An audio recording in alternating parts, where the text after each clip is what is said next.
understanding the chemistry of the brain. Seen here is a network of nerve cells in the brain called neurons. These neurons pass on messages or signals of information within the brain. This allows the brain to communicate with parts of the body to produce muscle movement, speak words, or to experience feelings. If we zoom further onto these neurons, we see that a small gap between their endings, called the synaptic cleft, exists. To carry messages from one neuron to the next, brain chemicals called neurotransmitters are involved in communicating brain signals across this space. Overall, this junction between two neurons is called a synapse.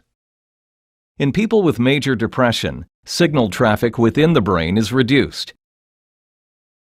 This may relate to the symptoms of MDD.